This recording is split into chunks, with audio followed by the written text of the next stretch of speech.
All right, here we go. Welcome into the San Francisco 49ers Report. My name is Chase Sr. He is Will Ortner. Coming up on today's show, we are going to preview this Niners-Seahawks Week 1 matchup. And what I want to do more of this year, a lot of you who watch this show, you see me go on with Larry Krueger on The Krug Show on his YouTube platform.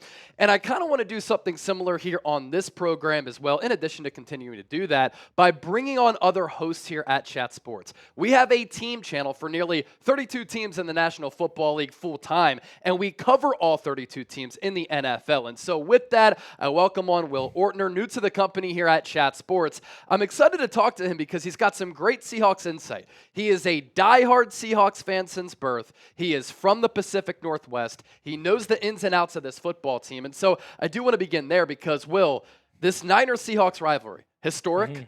Sometimes it gets bloody, very physical, very passionate. Both of these fan bases do not like one another.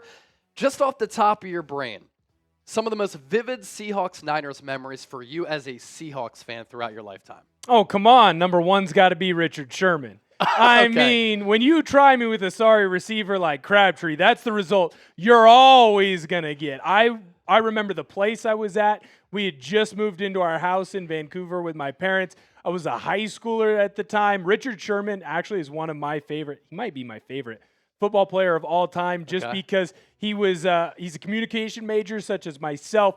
He always talked about wanting to be a journalist, and basically ever since he had that Skip Bayless "I'm better at life than you" take, I've always loved him. That was always something that just like drew me to him. I have an autograph of him, by the way, probably the only one to ever have an autograph of an Oregon State Beavers hat from Richard Sherman.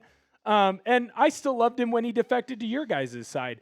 But I think for me, when it comes to what's the number one rivalry, it's either the Sherman-Crabtree rivalry or it's just flat out that Pete Carroll and Jim Harbaugh hated each other. Yes, for a long time. So funny watching those two, because they took it from Stanford and from USC, took it all the way to San Francisco and Seattle. And it just made for a great rivalry. It made for two teams who were great at the same time and who hated each other. It's why we love sports. No doubt about it. And for a long time, it was Pete Carroll, Russell Wilson, Seattle dominating Jim Harbaugh, the San Francisco 49ers. And then once Kyle Shanahan got hired after a couple of bad coaching hirings for San Francisco, he even struggled early on against Pete Carroll and Seattle. But recently, this rivalry has more so shifted toward the sideline of the San Francisco 49ers. Will talks about some of his most vivid memories as a Seahawks fan. From the Niners' point of view, how about rookie Dre Greenlaw, the hit on Jacob Hollister on the goal line with Fred Warner right behind him, stopping Seattle from getting into the end zone. So that's kind of a preview, what you're going to get here on today's show. But what we're going to do all year long, because, again, we have some very talented hosts here at Chat Sports who certainly know ball. Will, I want to begin here, too, just talking about this game and the Seahawks, specifically modern day. The biggest thing to me about the Seahawks going into 2025, I think they're underrated. You know, this is a team that won 10 games last year, nearly made the playoffs, gave away a few games, so that win total could have been a little bit higher. They are plus 550 to win the NFC West going into this year. That is fourth among the four NFC West teams. Do you agree that the Seahawks, year two of Mike McDonald, being slept on a little bit? Of course I agree with you. Of course I'm going to back my boys. Maybe there's a slight bias there.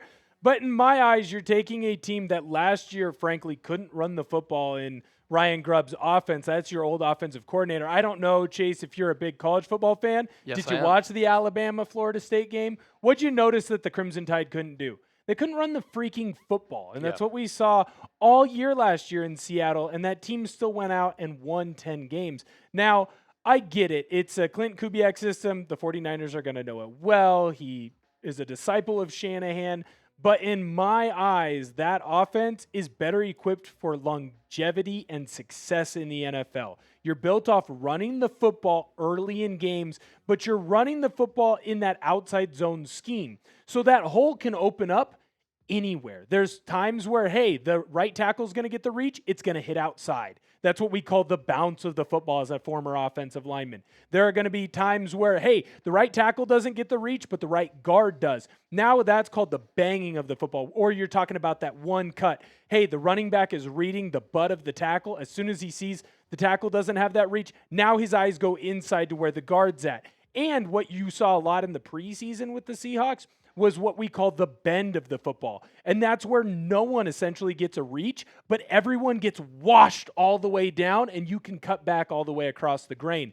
When I was playing football at Central Washington University, what we talked about as offensive linemen are the 3 Bs when it comes to zone schemes: the bang, the bounce, and the bend. And the beauty of those schemes when it comes to zone is it's going to be the same play, but where the hole opens up is always different. You're just looking for one offensive lineman to win one matchup. And if you can do that and the running back sees it, you can have big gains in the ground game. So for me, watching what this Seahawks team is turning into, it's just fascinating, and I love it. I love that interior offensive line play. I love seeing Kenneth Walker and Zach Charbonnet excel in the preseason, Charbonnet especially.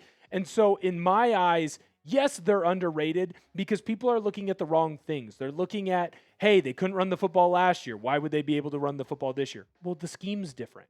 Hey, they lost their quarterback. Geno Smith threw the ball at a highly efficient rate, and aside from the turnovers, he was one of the best quarterbacks in the league. Well, guess who else was one of the best quarterbacks in the league last year? Sam Darnold.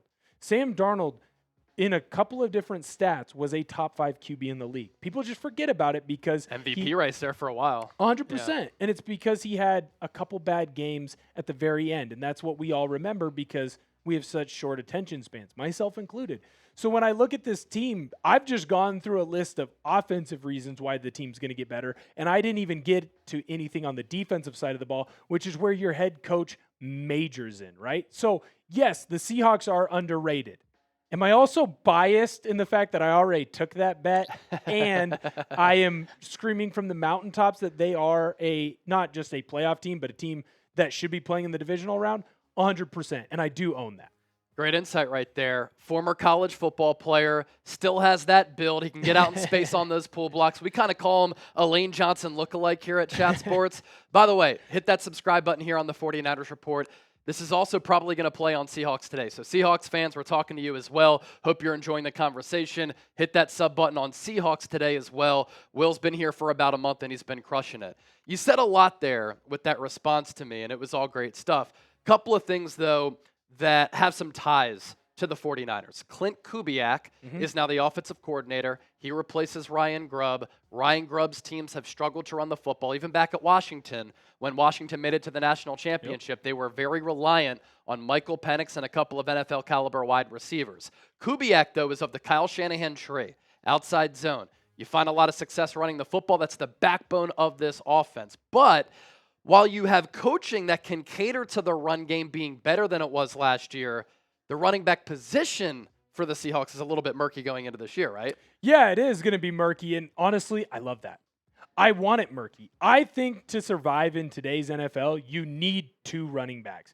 Now, if you're lucky enough, let's be honest, when Christian McCaffrey is clicking on all cylinders, you don't need 2 running backs with Christian McCaffrey. He can do it all. He can catch the ball out of the backfield. He's a good pass blocker, although you're not going to want to use him that much in that because you want to get him the ball in space, and you want to allow him to run the football as a traditional running back. There are very few of those running backs in the NFL today in my eyes, and I also think if you want to talk about the long-term success of your team, not just looking at 1 year in a vacuum, I'm talking about multiple years. If you don't have a Christian McCaffrey, if you don't have a Saquon Barkley, if you don't have a Tennessee Titans version of Derrick Henry, you should use 2 running backs. I've been screaming from the mountaintops, basically the last year or so, that Seattle has 2 running backs. Kenneth Walker was unbelievable in his first year, and then he took a slight step back, and then last year, it's not his fault.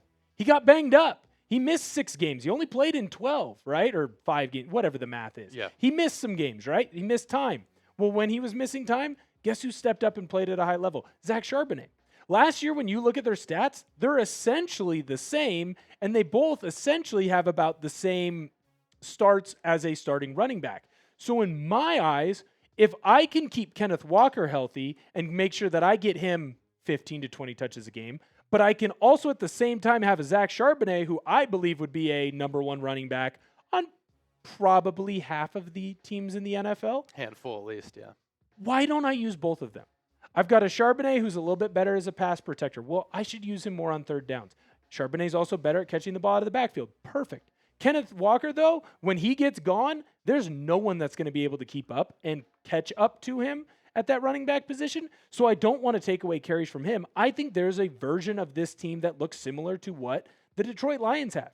You can't tell me that the Lions are not balancing Gibbs and Montgomery perfectly. It keeps both of those guys healthy, but it also keeps them consistently rolling through the year at a high level. Montgomery gets most of the touchdowns. Gibbs gets a lot of the yardage on it, and it works, and it fits that offense. I think that Seattle can create something similar to that with Kenneth Walker and with Charbonnet. It just might not be called Sonic and Knuckles. I mean, look at the 49ers. They have Christian McCaffrey, but they made that trade for Brian Robinson, and a lot of the talk coming out of Niners HQ is that because of his physicality, his straight line ability, he can help to really open up Kyle Shanahan's offense. Let's shift to the defensive side of the ball.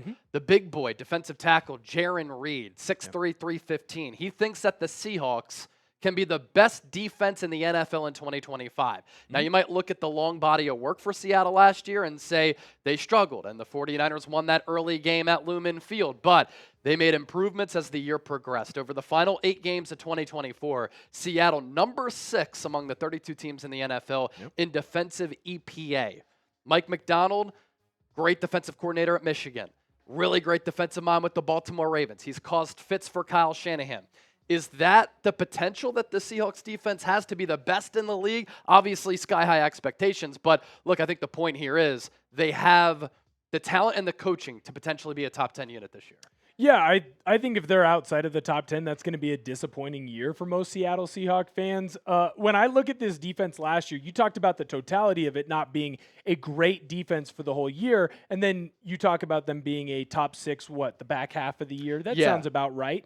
Final 8 games, so almost half of the year, yeah. Well, that's right around when Ernest Jones IV got traded for, and he came over to Seattle. That's right around when Tyrice Knight, the Will linebacker, started becoming a starter for the Seahawks. So what you have to notice, and a lot of people who are on the outside looking in don't notice, and I don't blame anyone for that, because it would be the same thing for me with the 49ers or the Rams or whatever team you want to throw in there, because if you're not a diehard of a team, you just aren't going to know as much as the diehards. But I am a diehard of the Seahawks. And so I know that Ernest Jones wasn't that starting linebacker. In fact, both your Mike linebacker and Will linebacker positions, they were completely different starters at the end of the year. The two guys who were in those positions weren't even on the roster at the end of the year. That's how poorly they performed. What McDonald saw was, hey, those guys aren't playing at a level I need them to. And he went out and he grabbed Ernest Jones in a trade. And then they promoted Tyrice Knight up. And I'm a little bit worried about how he's going to perform week 1. He's missed most of training camp with a knee injury. He was recovering from his surgery, but then he also had this weird, hey, he's got a medical issue, so he's sitting out, but no one really knows, and they're not really saying because they don't have to and they don't want to. But if he's able to play at the same level that he did at the end of the year when he became the starter, this defense is really freaking good. Now you're talking about year 2 of Byron Murphy, a first-round pick that everyone said had the talent and maybe the best talent when it came to the defensive players in that draft. He played fine last year. He can take another step forward. They always say the biggest growth is between year 1 and year 2. Well, now's the time to show everyone. You're going to be a starter at that nose guard position. Can you take that step forward? Big Cat, Leonard Williams was unbelievable last year in that DN position. Can he continue to grow? Boye Mafe, Derick Hall, Uchenna Nwosu when he comes back from his injuries. Oh, by the way, we have DeMarcus Lawrence, and I know that he's older, but those are 4 really freaking good edge rushers that you've got, and I haven't even got into the real strength of this defense, which is that defensive back unit. And you might have the biggest wild card in Nick Eamon-Worry. If Nick Eamon-Worry can reach his true potential, athletic freak, man. Dude, it's unbelievable. He's 99 ridiculous. percentile on every testing metric except for height, because he's 6'3". But still, it's only 6'3". Yeah, only he's short to me. Yeah. But when you look at this defense, yes, they have the potential to reach all these things. And I think that if you look at the end of last year, they've proven that they can be a top 10 defense. The question is, will they? They have to hit the ground running. And frankly, like most teams in the NFL, you have to stay healthy. It's a big reason why I think this Niners-Seahawks game is going to be one of the best of opening weekend on this Sunday slate. We'll get to our sponsor here in a second, Chip. Still to come, new look Seahawks offense that we have to talk about. I think they crushed it with the draft pick along the offensive line, a player who I really liked for the San Francisco 49ers. All that and more coming up. Chase Senior, Will Ortner here with you. But first, today's show is sponsored by our friends at Prize Picks. You and I make decisions every day, but on Prize Picks, being right can get you paid. Don't miss any of the excitement this season on Prize Picks, where it's good and great to be right. Prize Picks, very simple to play. You just pick more or less on 2 to 6 player stat projections. If you get your picks right, you can win up to 2,000 times your money and cash in big time. What I also like, all withdrawals. Fast, safe, and secure. Prize Picks offers Venmo, Apple Pay, MasterCard, and more for quick and easy deposits. And it's the best place to win cash this football season. Which players are going off? Which ones aren't? Make your picks in less than 60 seconds and turn your takes into cash all season long on Prize Picks. Head to prizepicks.com/CLNS and get $50 when you play your first $5 lineup. Also, some great specials on Prize Picks seemingly every day. For week 1, all Dak Prescott has to do, for instance, is throw for more than a half passing yard. Obviously, he's going to do that, right? So get $50 when you play $5. PrizePicks.com/CLNS. Real money sports action made easy. We'll put that link down below in the show notes and attached to the pinned comment of today's program. So I queued this up for you, but a new look offense here. You have Kubiak as the new OC and play caller. He replaces Ryan Grubb. Sam Darnold in, Geno Smith traded to the Raiders. DK Metcalf, Tyler Lockett out. Cooper Kupp in alongside Jaxon Smith-Njigba, and obviously Kubiak, a Kyle Shanahan disciple. So what are your expectations for that unit? You talked briefly about Sam Darnold earlier. Yes, he had that kind of outlier for how his career has gone last year when he was terrific. Does that continue? Does he need complementary pieces around him? Are you concerned with this offensive line? Your thoughts on the Seahawks offense going into 2025? Frankly, in the preseason, and I understand that it is the preseason, that offensive line really jumped off the page to me at how well they were playing. Anthony Bradford's going to be your starting right guard, and Seahawks fans are going to know this when I say this. Anthony Bradford last year basically was the bane of my existence and probably the bane of most Seahawks fans' existence. Every time you had an explosive play, he got called for a hold. Every time that you had a dumb offsides penalty on a 3rd and 1, 3rd and 2, it felt like it was him. Every time he could kick this team in the groin and stop an offensive drive, it felt like he did it. It doesn't seem like that is going to be the case this year. In the preseason, he came back. He wasn't sloppy fat, right? 325 pounds. He looks as lean as he possibly can at that size. No one's going to look lean, but you can look like it's more muscle as opposed to fat, and he's clearly taken that step forward. I also love the athleticism that you're getting at center in Jalen Sundell. It's not fair to compare him to Jason Kelce, but I'm going to do that because it's a similar style Athletic of how traits. that exactly. Yeah. Jason Kelce, he's probably the best center that we've seen in the last decade, maybe even greater than that. But what Sundell is able to do is similar to him. He's undersized. So that means he has to be quick off the ball. That means he has to be fast and make sure that he's using proper technique. He was doing that to the umpth degree when it came to the preseason, and you saw a lot of big runs get sprung by him because when we're talking about that bend of the football, well, if the center's washing that middle linebacker all the way by, that running back can cut off underneath it. Now there's that big run, and that's because of what Sundell was doing. Offensively, for me, Sam Darnold, you know what you are, man. You're not going to be Patrick Mahomes. You're not going to be Josh Allen. So be a game manager. And I don't know why in the NFL it's become a dirty word, and I know it affects your quarterback greatly, where, oh, he's a game manager, and everyone acts like I'm out here insulting his mother. Not a bad thing, yeah. It is not a bad thing. You're a chess master. You're a game manager because you're making sure that you do everything to win the ball game. When Russell Wilson was at his best in Seattle, wasn't when he was cooking.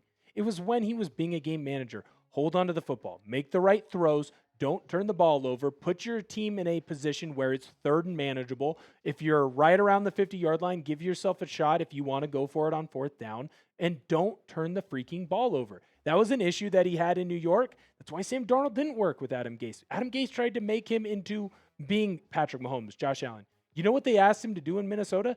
Get the ball to playmakers. Get the ball out in space quickly. We're going to run the football at a high rate. So that way, when we are working through the play action pass, you're throwing the football to a wide open target. That's what Clint Kubiak wants to do with Sam Darnold. Sam Darnold knows what he is now. It took him a little bit. He's 28, 29. I don't think he's quite 30, but he's in the elder years of his NFL career. He knows what he is. So just be what you are. If Sam Darnold does that, this Seahawks team's going to be just fine offensively. It's funny because the term game manager has such a negative connotation on things like social media, right? Which obviously social media can be a cesspool. But I guarantee you that there are coaches and quarterbacks and offensive staffs who during game planning, one of their keys, or at least a consistent key, is for the quarterback to manage the game. And honestly, if I'm the quarterback and the coach is asking me to manage the game, I almost take that as a compliment, right? You trust me as the CEO of the offense, an extension of you, to manage the football game. Sometimes you have to get the ball out on time, in rhythm, precision-like throws to your playmakers, especially in this Kyle Shanahan offense, where you need to be accurate so that your weapons can pick up yards after the catch. You don't want to force the issue. And you know what? Sam Darnold learned that type of mentality a lot from his time with Kyle Shanahan, Brock Purdy, and the San Francisco 49ers. Some injury news I want to hit on the Niners front. This is pretty significant here because we've talked about this plenty. Under Kyle Shanahan since 2017, the Niners have been top 10 in injury rate every year except for 2023. During training camp, throughout the preseason, they were a very banged-up team. Back at practice today, Jordan Watkins, Jordan James, Yetur Gross-Matos. Every member of this Niners team on the 53 is healthy, able to suit up and play for the Niners in this Week 1 game. And the big name there, certainly the rookie fourth-round pick Jordan Watkins out of Ole Miss, the only player at the wide receiver position in college football last year to have 5+ catches of 60 yards. He also had that 50-yarder preseason Week 1 from Mac Jones. The Niners were counting on him to be a factor with the 4.443 speed, picking up yards after the catch, making plays downfield, serving as a threat for this Niners passing game. We've heard Kyle Shanahan say, we want to get faster. Watkins can help there. We'll see if he can play Week 1, but him back at practice this early, coming off that high ankle sprain, significant news for San Francisco. Before we dip on out of here, just from the Seahawks perspective, I know you've done your preview already. You went through your keys to the game. What are your keys to the game for the Seahawks to exploit and beat the 49ers?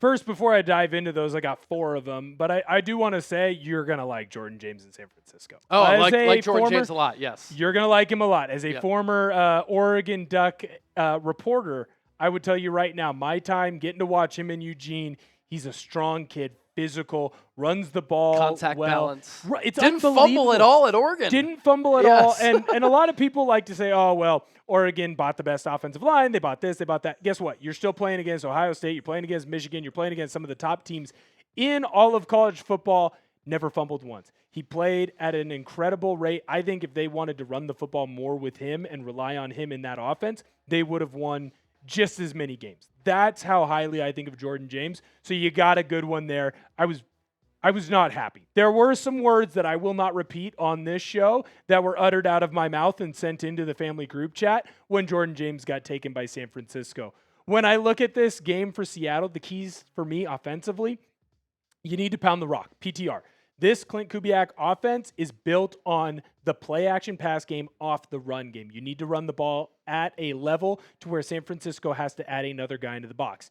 Defensively, all you want to have established in the run game is one person for every gap. That's how most defenses like to attack a rushing scheme from an offense. If you are running the ball at a rate where you're getting 4, 5, 6 yard chunks at a time, defenses are going to have to commit an extra guy to the box. If San Francisco has to do that to stop Kenneth Walker and Charbonnet, you now have one-on-one matchups on the outside that you can exploit. Also, in the play-action pass game, it makes life easier on Sam Darnold if you're running the ball well, because when defenses read run first and they've been getting gashed all day, they don't want to get yelled at by their coach because they missed another gap assignment. They come up, and that leaves open windows to pass the ball in.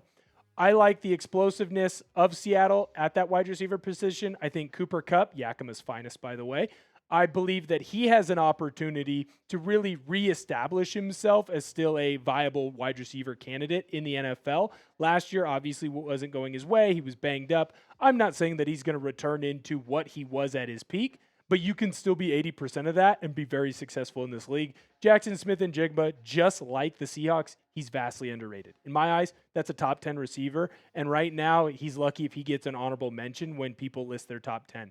I think he is going to be able to exploit a lot of one-on-one matchups in man schemes, and he knows when to sit down in zones. I would like Seattle to have at least 5 explosive plays in this game. In my eyes, those are 20-yard runs or higher or 30 yards receiving or higher on a play. Defensively, you need to turn the ball over. For every good thing that they did last year in Seattle defensively, especially at the end, they didn't take a lot of risks when it came to going after the football. If a ball is up in the air and it's a not perfectly placed ball from Purdy, why can't Reek Woolen go for the interception? Why can't Devin Witherspoon go for the ball? Peanut punch when a tackle's being made. Someone else on your team already has Kittle wrapped up. Come in there as the second or third guy in and throw that punch at the ball. In my eyes, if you can get more turnovers, that's going to lead to more possessions for your offense. That's going to lead to more time of possession for your offense, and it leads to the San Francisco defense being more tired. In my eyes, you got to take advantage of that as well. So those are the 3 big ones to me. I think if you can load the box and stop Christian McCaffrey, it's not an attack on Brock Purdy. I actually do think he's a very talented QB. They're short at wide receiver. Yeah. That's where I was going to go. Yeah. In my eyes, Brock Purdy can't throw the ball to George Kittle 30 times in this game. You don't have the receiver depth right now. No offense to MVS. We cut him. Yeah. He wasn't good enough to make our squad. You have to use him right now. How can Seattle take advantage of that? Load the box. Force Purdy to throw. You're not going to beat them because of Purdy. You have an opportunity to beat San Fran because of the wide receiver depth. So those are my top 3, and then loading the box will be 4 for me as well when it comes to keys to the game. Good stuff. Ladies and gentlemen, this is what we do here at Chat Sports. We have a bunch of people who know ball, love talking ball, and this is a preview of what you're going to see all year. When we have a host for a channel out there for the opposition that the Niners are going to take on, we're going to bring them on here on the show. If you enjoyed this type of content, I want you to type me down in the comment section. Shout out to all the real ones for tuning in. Subscribe to Seahawks Today if you're watching on the Seahawks channel. Subscribe to the 49ers Report if you're watching on the Niners Report. And we'll see you Sunday. Can't wait for this one. Niners on the road against the Seahawks, one of the best rivalries in the NFL.